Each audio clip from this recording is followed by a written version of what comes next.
Muy buenas noches, estimados estudiantes.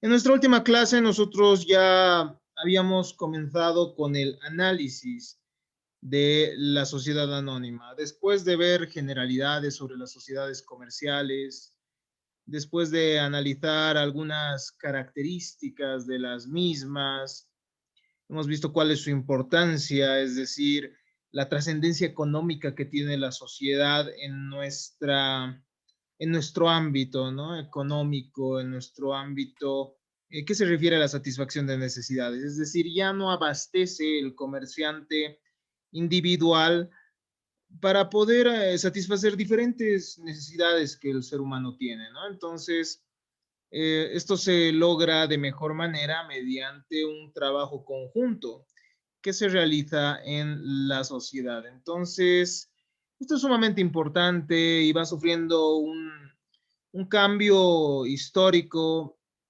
eh, progresivo, pues nosotros veíamos que en un principio se podía concebir una sociedad colectiva en la cual existía la responsabilidad solidaria e ilimitada, y de a poco esto se va limitando, ¿no? Hay ciertos socios que entran con una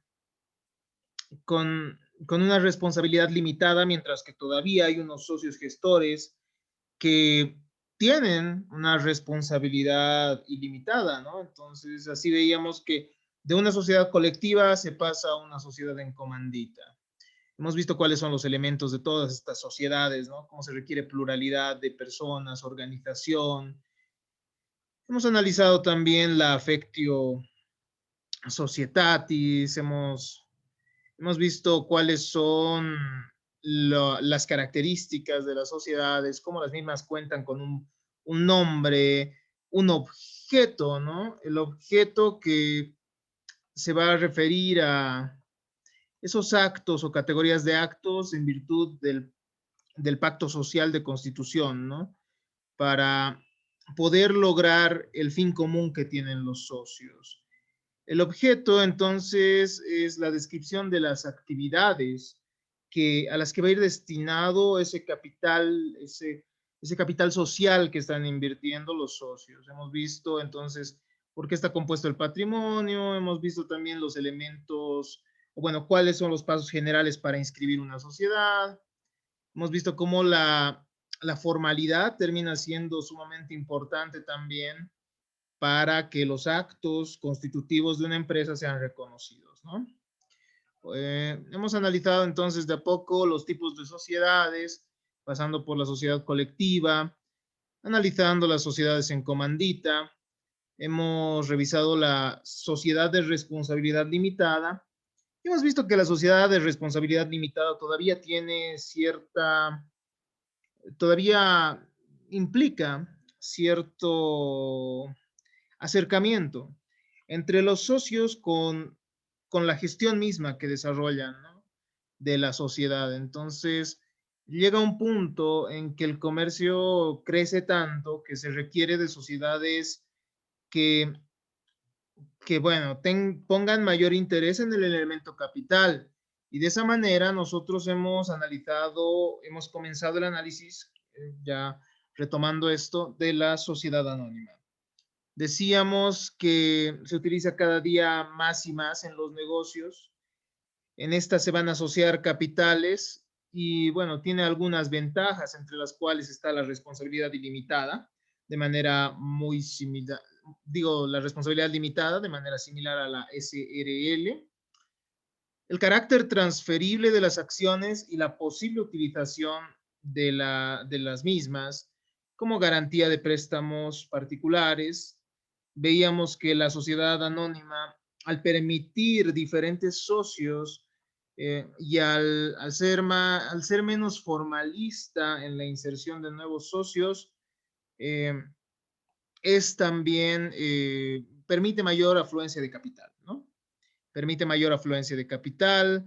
Además, hemos analizado la centralización de su control, hemos pasado por el concepto, viendo cuáles son los elementos importantes de la sociedad anónima, cómo es creada por ley, es indivisible, intangible, no puede ser vista, Es una construcción jurídica la sociedad anónima, de naturaleza legal, en su creación y existencia continuada, apegada a las leyes. Veíamos cuáles son las características y así nosotros veíamos también el tema de la denominación, ¿no? El nombre de la sociedad anónima, cómo va acompañado de la terminología sociedad anónima o de las abreviaturas SA.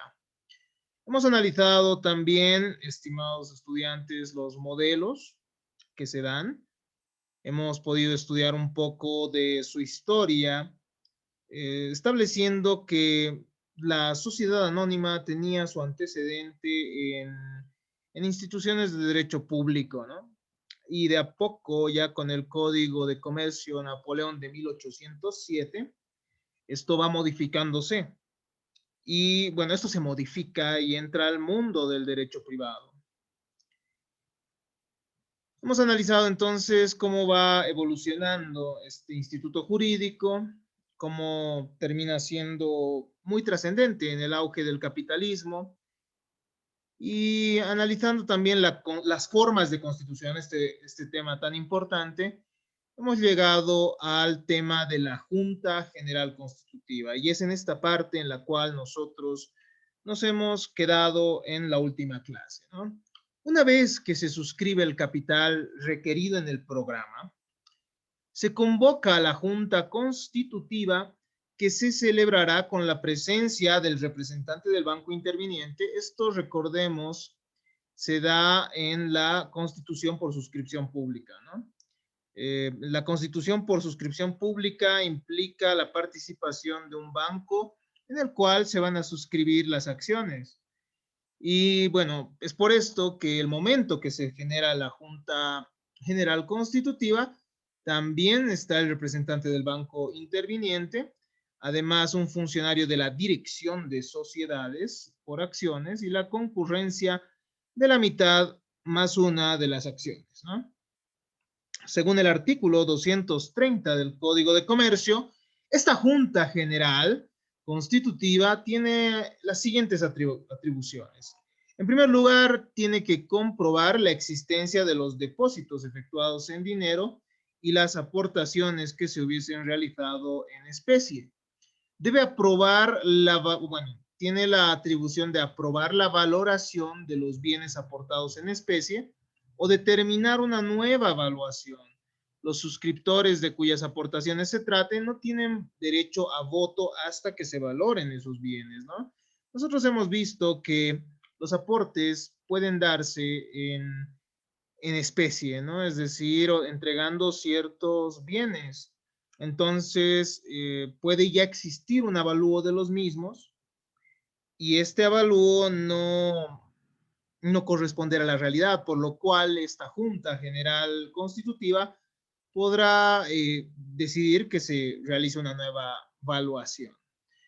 La Junta General además puede aprobar o rechazar las gestiones y gastos efectuados por los promotores previo informe de estos. Nosotros ya hemos visto quiénes son los promotores, ¿no? Los promotores son aquellas personas que van a iniciar todo este proyecto de la sociedad anónima, que se va a ir consolidando ya con esta Junta General Constitutiva. También podrán analizar y aprobar los estatutos, designar directores, representantes o administradores de la sociedad, podrán nombrar síndicos, designar 2 suscriptores para firmar el acta de Junta General y también nombrar a los accionistas que suscribirán la escritura pública de constitución. Los miembros de esta Junta General Constitutiva también podrán considerar el plazo establecido para el pago del saldo de las acciones suscritas. Nosotros hemos podido ver que los accionistas, los socios, van a poder suscribir, pero van a poder suscribir las acciones, pero también podrán, estas no siempre van a ser iguales a las acciones pagadas, ¿no? Eso vamos a ver cuando veamos los tipos de acciones en un instante más. Podrán también considerar y resolver otros asuntos de interés para la sociedad. Cada suscriptor tiene derecho a tantos votos como acciones haya suscrito y pagado en el anticipo que le corresponde, ¿no? Las decisiones se adoptan por mayoría de los suscriptores presentes que representen no menos de la tercera parte del capital suscrito con derecho a voto sin lugar a estipulación distinta. Los promotores pueden ser suscriptores también, pero no pueden votar sobre la aprobación o rechazo de las gestiones y gastos efectuados por los mismos. Como vamos a ver nosotros, bueno, en un primer momento hay promotores, ¿no? Que van a elaborar este proyecto de la sociedad anónima, van a proyectar cuántas acciones se requiere suscribir y si se llega a constituir esta sociedad anónima, la misma le va a deber esos gastos también a los promotores, es un aspecto importante. Entre otras disposiciones podemos señalar las siguientes. La inscripción, el trámite, el recurso y publicidad se va a regir por lo previsto por el artículo 232 del Código de Comercio. Cuando se aprueba la Constitución se tiene que proceder entonces al registro, ¿no? En el registro de comercio, tal cual nosotros ya hemos podido estudiar en temas anteriores. Cuando nosotros veíamos el tema del comerciante, nosotros veíamos también un poco de esta temática, o bueno, de hecho hemos tratado de ser minuciosos sobre la temática del registro de comercio. El artículo 233 del Código de Comercio establece además que son fundadores las personas que otorguen la Constitución cuando se efectúe en un acto único. Nosotros hemos visto que hay dos formas, ¿no? de constituir una sociedad anónima. Entonces, si se efectúa por acto único, son las personas que otorgan la Constitución. O también las personas que firmen el programa cuando se hace por suscripción pública. Eso, bueno, para comprender esto tendrían que haber atendido muy bien a la clase anterior, ¿no? Entonces, esto yo sé que así ha sido. El artículo 234 del Código de Comercio, por otro lado, establece que cuando se presenta el certificado de inscripción de la sociedad en el registro de comercio, el banco fiduciario, mejor dicho, debe poner los fondos y bienes recibidos de los suscriptores a disposición de los administradores de la sociedad. En un primer momento, los suscriptores, recordemos, cuando se realiza la constitución por suscripción pública, van a entregar montos de dinero y también van a entregar bienes al banco, ¿no? El banco va a ser fiduciario de esos bienes, es decir, se va a beneficiar, va a poder usar esos bienes hasta el momento en que se constituya la sociedad. Entonces, el banco, una vez que se constituye la sociedad, va a devolver a los socios, a los administradores, mejor dicho, o va a poner en disposición de ellos, mejor dicho, todos los bienes, todas las acciones que hubiesen sido suscritas. Los promotores tienen que entregar también a los directores o administradores toda la documentación relativa a la organización de la sociedad y la correspondiente a los actos realizados durante la formación de la misma, debiendo además devolvérseles los documentos pertinentes a los actos no aprobados por la Junta de Accionistas. Nosotros hemos visto que en un principio son los accionistas quienes los promotores los que van a promover, ¿no? La creación de esa sociedad por un acto, por una suscripción pública. Y en caso que estos accionistas, en caso que estos promotores ya vean materializada esa sociedad anónima, entonces tendrán que entregar toda la documentación inherente a la sociedad, ¿no? Y en la junta de la que hemos hablado, esta Junta General Constitutiva, puede rechazarse también ciertos aspectos, ¿no? Pueden no aprobarse ciertos aspectos sobre los cuales exista documentación, por lo cual se devolverá esta misma a los promotores de la sociedad anónima.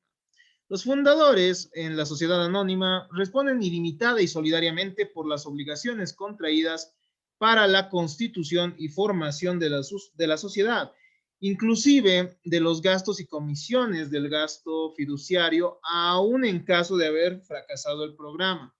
Constituida la sociedad, Esta asume las obligaciones contraídas por los fundadores reembolsándose los gastos efectuados.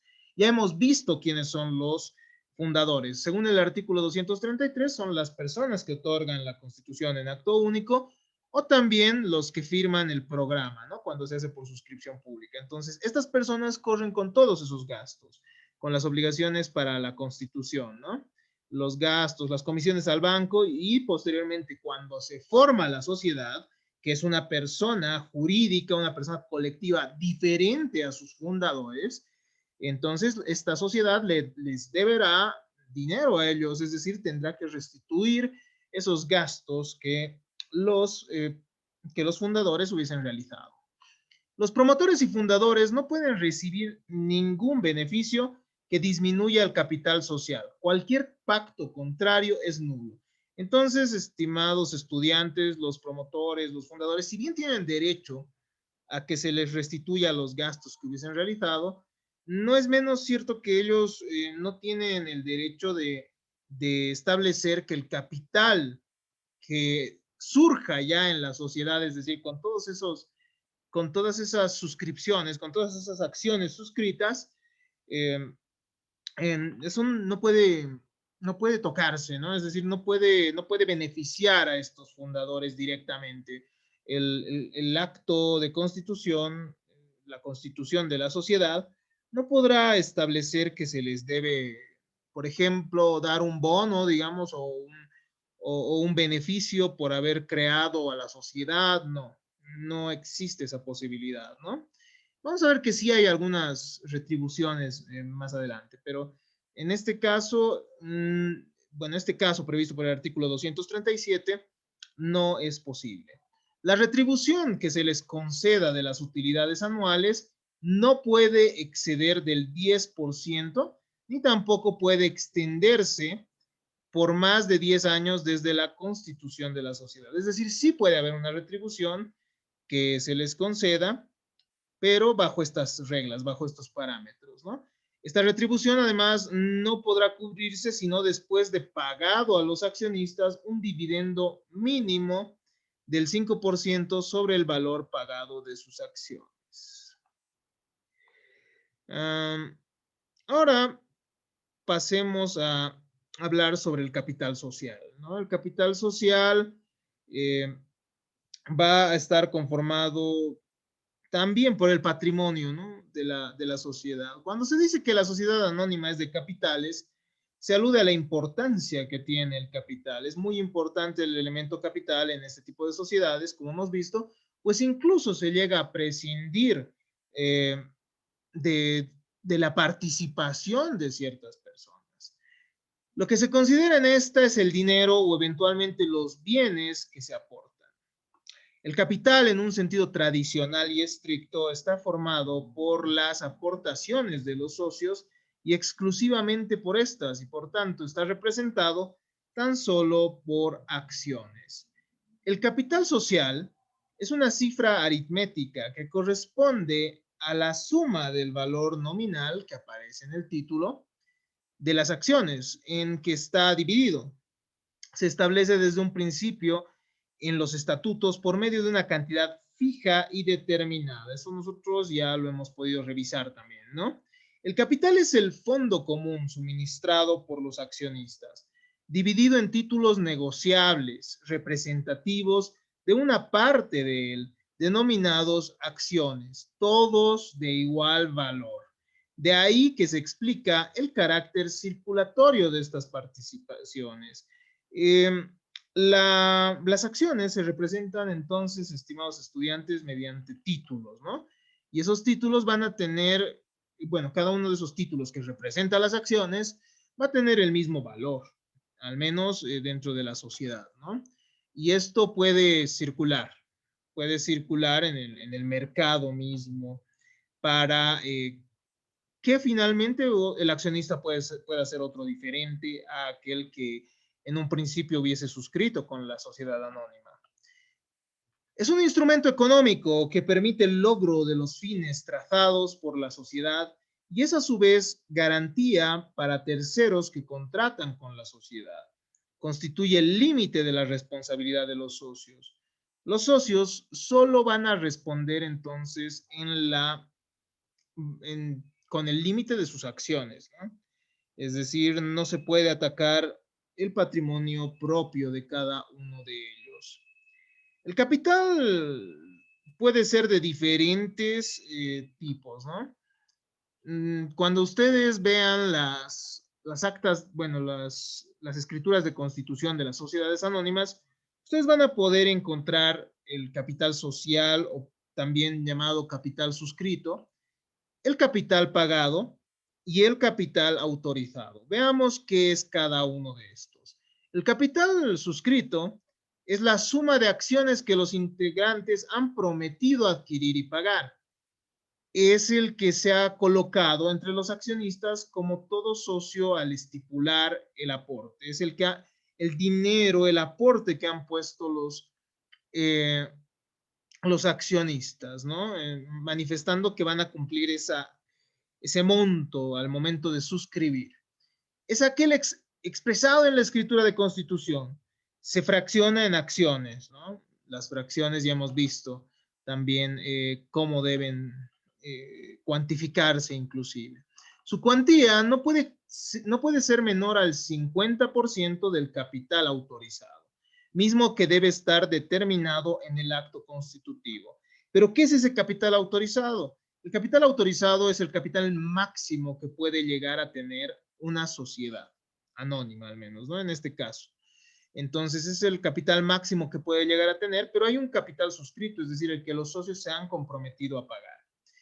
Y ese capital suscrito tiene que ser al menos del 50% del capital máximo al que pueda llegar esa sociedad, ¿no? Si es que se ha llegado al máximo y los socios quieren aumentar el capital, vamos a ver que requerirán de la modificación de la escritura de constitución.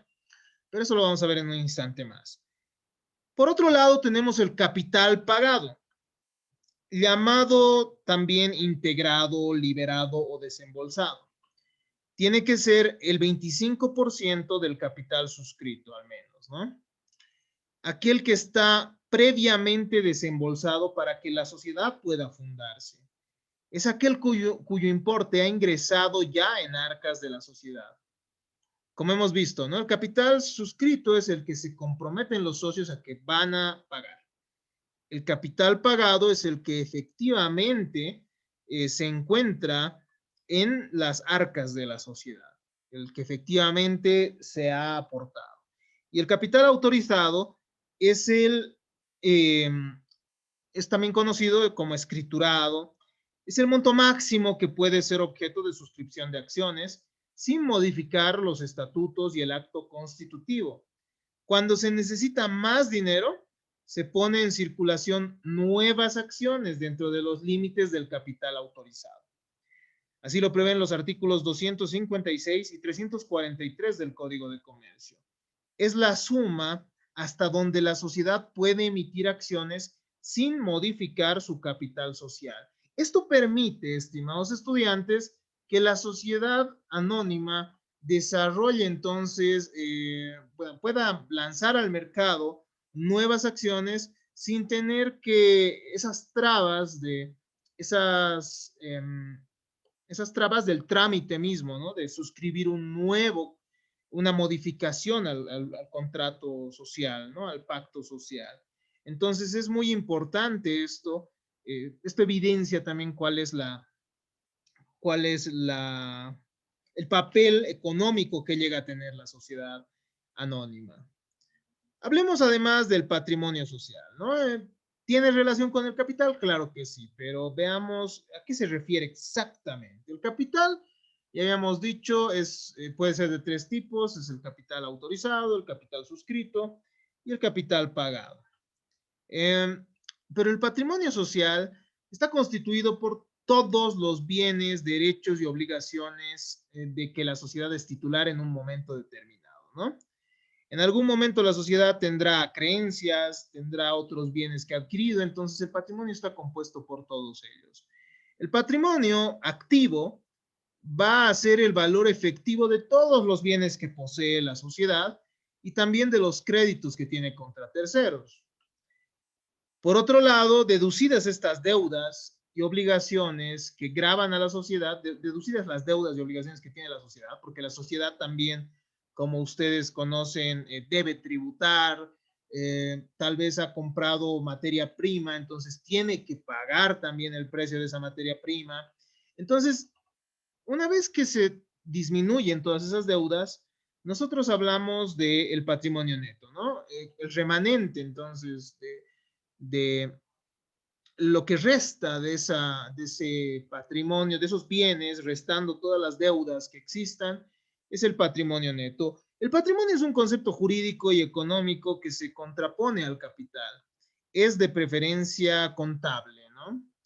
El patrimonio activo es el respaldo del capital. Un patrimonio deficitario no ofrece garantías a los accionistas y terceros. Entonces, ¿puede existir un patrimonio en el cual existan más deudas? Claro que sí, ¿no? Pero, pero el patrimonio activo es el que va a respaldar que una sociedad tenga capital. Deben existir siempre valores activos que se contrapongan al capital y por lo menos tienen que igualar, ¿no? Tienen que igualar esos valores activos eh, al capital. Mientras esto no ocurra, mientras el capital no sea igual a los activos del patrimonio, no se puede pensar en que exista un excedente sobre el capital aportado, ¿no? El momento en que el patrimonio sea superior al capital, ahí ya habrá pues un excedente incluso, ¿no? Es por eso que la cifra del capital figura en el pasivo del balance, para advertir a la sociedad que debe tener un equivalente en valores del activo, ¿no? Entonces es un elemento importante al momento de establecer la contabilidad. Las sociedades, estimados estudiantes, además deben contar con un fondo de reserva. Esto ya lo hemos visto un poco cuando nosotros analizábamos la sociedad de responsabilidad limitada. ¿A qué se refiere este fondo de reserva? El fondo de reserva es aquel que se destina de las utilidades, es decir, de todas esas, de las riquezas que genera la actividad o el objeto de la sociedad, para formar un fondo que respalde la gestión o labor de los negocios de la sociedad. El artículo 169 del Código de Comercio establece que en las sociedades anónimas y de responsabilidad limitada se tiene que constituir una reserva del 5% como mínimo de las utilidades efectivas, ¿no? Y líquidas obtenidas, hasta alcanzar la mitad del capital que se haya pagado, salvo lo que señalen otras leyes, ¿no? Entonces tiene que haber de los réditos que tenga la sociedad, un porcentaje destinado a la reserva, hasta obtener al menos la mitad del capital que hubiesen pagado los socios, ¿no? La reserva tiene que constituirse con las utilidades obtenidas antes de su, la reserva deberá reconstruirse con las utilidades obtenidas antes de su distribución, cuando por cualquier motivo hubiera disminuido. Entonces, el momento en que esa reserva disminuye, porque es el respaldo para el cumplimiento de las obligaciones, de los negocios de la sociedad, es en ese momento en el que antes de la distribución de las utilidades se tendrá que restituir, reconstituir ese capital, ese fondo de reserva. Las sociedades, cualquiera sea el tipo, nos establece el mismo artículo 169, pueden acordar también la formación de reservas especiales, que sean razonables y respondan a una prudente administración. Es decir, que las sociedades pueden modificar esto, pueden modificar bajo criterios de razonabilidad. El porcentaje, el límite y destino pueden ser acordados entonces por los socios o por las juntas de accionistas. Vamos a hablar para finalizar nuestra explicación del día de hoy sobre el aumento del capital. ¿Qué es lo que pasa si la sociedad requiere, bueno, ya ha llegado al máximo de su capital autorizado y requiere de mayores acciones, ¿no? Mayores acciones para invertir o, bueno, según las necesidades que se generen de sus negocios. El aumento de capital puede darse de diferentes formas. Hay legislaciones en las que se exige que la suscripción total del capital social, ¿no? Es decir, que los socios, el momento que suscriban el acto de constitución, el acto constitutivo, eh, tendrán que suscribirlo por la totalidad del capital. Es decir, no hay esa posibilidad de un capital autorizado, un capital máximo al que podría llegar la sociedad. Entonces, en estos casos, en estas legislaciones, se tiene que modificar los estatutos constantemente, ¿no?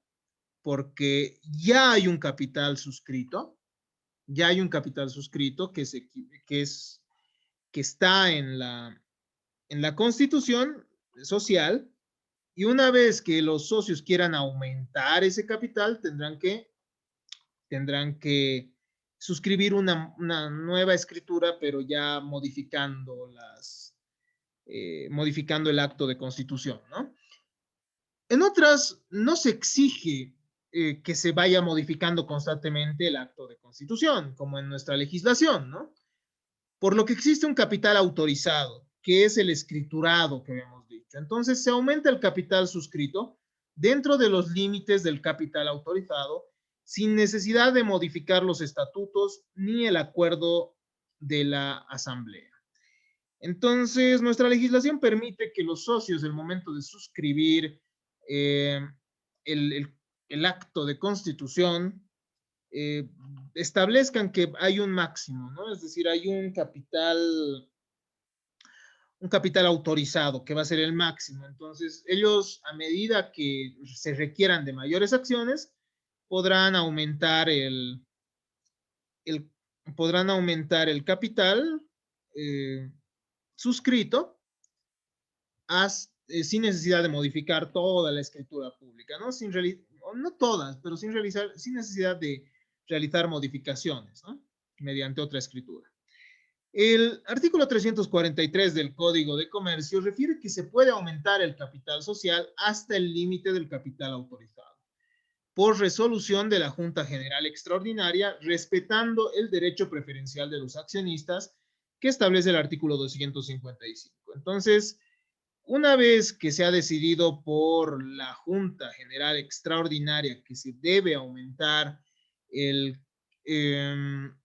que se puede aumentar el capital social, es decir, que se pueden suscribir más acciones, entonces en ese caso se va a dar una preferencia a ciertos socios. Eso lo vamos a ver en un instante más.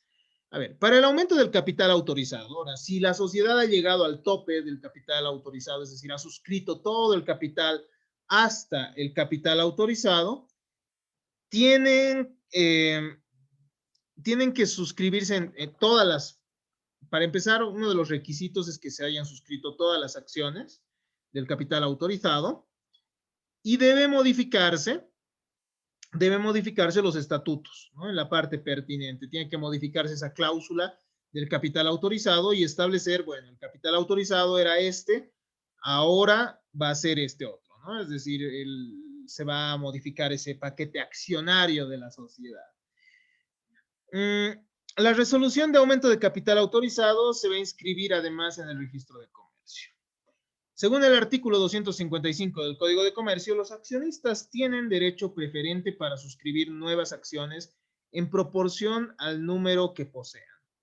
Es decir, estimados estudiantes, que cuando la sociedad ha decidido que se pueden suscribir más acciones, y que se pueden suscribir más acciones, es decir, puede haber un aumento del capital, entonces, la misma puede hacer el ofrecimiento mediante avisos en un órgano, bueno, tiene que hacer el ofrecimiento mediante avisos en un órgano de prensa de circulación nacional por 3 días consecutivos.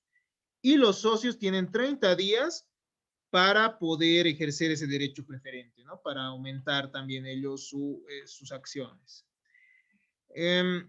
Este plazo es de 30 días desde la última publicación.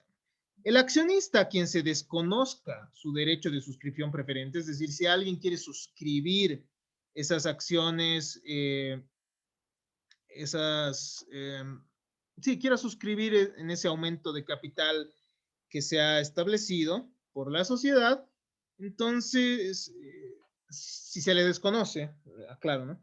Si se le desconoce esa posibilidad de aumentar, de suscribir acciones de manera preferente, entonces él mismo puede acudir ante la autoridad jurisdiccional, ¿no? Y puede pedir judicialmente que se le entreguen esas acciones. Por otro lado, estimados estudiantes, en caso de no ser posible, puede exigir la indemnización del daño que le hubiese provocado.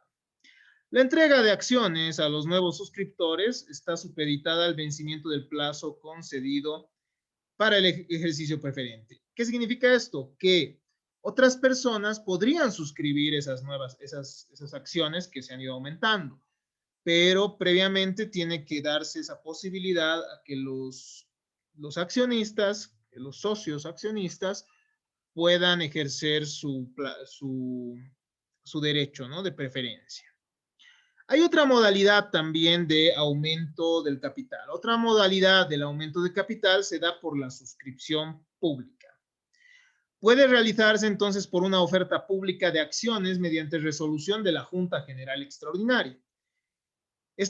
Para esto se requiere la autorización de Senarec, eso es lo que nos dice el Código de Comercio, pero en realidad estas autorizaciones ya las da Fundempresa y las da la ASFI. Entonces ahí hay un desfase en nuestro ordenamiento jurídico, ¿no?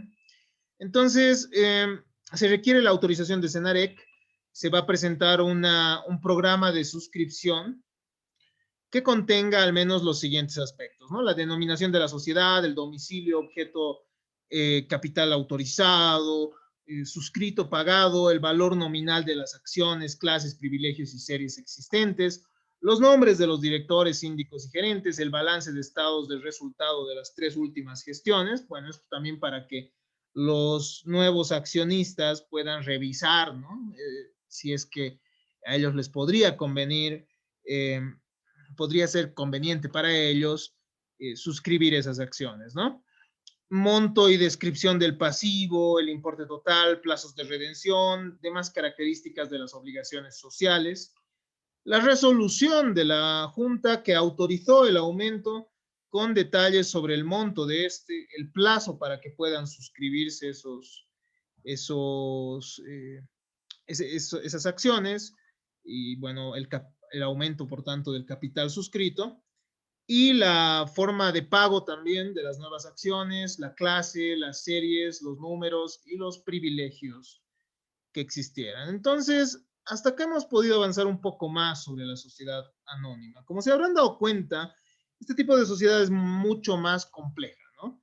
Mucho más compleja, pero si se le capta también de manera, si se comprende la forma en que funciona este tipo de sociedad, eh, uno va a comprender también cuál es el papel que la misma juega en los negocios en general, ¿no? Y va a ver que la misma es mucho más dinámica que otros tipos de sociedad al permite mucho mayor ingreso de capital, permite también que las acciones puedan circular en el mercado y permite también que los accionistas puedan aumentar el paquete accionario, es decir, del capital suscrito, no, del capital suscrito, puedan aumentar el capital suscrito hasta el límite del capital autorizado sin necesidad de hacer trámites morosos, ¿no? Es decir, evitando esas pequeñas trabas, aunque en realidad de a poco